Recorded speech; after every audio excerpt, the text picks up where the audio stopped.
నిన్నటి వీడియోలో ఈ ఫోన్ మోడల్ గెస్ చేయమని చెప్పినప్పుడు ఒకే ఒక్కళ్ళు గెస్ చేశారనమాట. పోన్లే అదైనా కరెక్ట్ ఆన్సరు.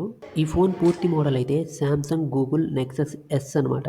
2010లో రిలీజ్ అయింది. నిన్న ముఖ్యంగా వీడియోలో చెప్పిన విషయం ఏంటంటే ఇది కేవలం భూమి మీదే కాదు ఇంకా వేరే చోట కూడా యూజ్ చేశారని చెప్పే కదా. అదే స్పేస్లో యూజ్ చేశారనమాట. నాసా వాళ్ళు ఫస్ట్ టైం ఈ ఫోన్ని వాళ్ళ అట్లాంటిస్ అనే స్పేస్ షటిల్లో అయితే యూజ్ చేశారనమాట. మీకు యూట్యూబ్లో వీడియోస్ ఉంటాయి చూడొచ్చు. గూగుల్ నెక్సస్ స్పేస్ అని కొడితే సరిపోతాయి. వాళ్ళు కస్టమైజ్ చేసుకున్న ఫోన్ కాకుండా కంపెనీస్తో జస్ట్ రెగ్యులర్గా మార్కెట్లో దొరికే ఫోన్ని స్పేస్లో యూజ్ చేయడం ఇదే ఫస్ట్ టైం అనమాట.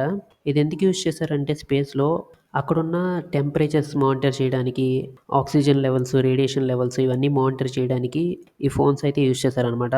వాళ్ళ దగ్గర ఉన్న స్పియర్స్ అనే రోబోట్తో అక్కడున్న ఆస్ట్రోనట్స్ టైమ్ సేవ్ అయింది. వాళ్ళు ఇంకా వేరే వాటి మీద ఫోకస్ చేయొచ్చని ఇదైతే యూజ్ చేశారు. సో ఎందుకు పర్టికులర్గా ఈ డివైజే వాడారంటే ఒక రీల్లోనో షార్ట్లోనో అయితే చెప్పే అంత ఇన్ఫర్మేషన్ లేదు.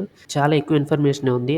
ఆ వీడియోస్ అన్నీ కరెక్ట్గా చూసి కొంచెం అనలైజ్ చేసి చెప్తాను తర్వాత ఫుల్ వీడియోలో అయితే చేయడానికి ట్రై చేస్తాను.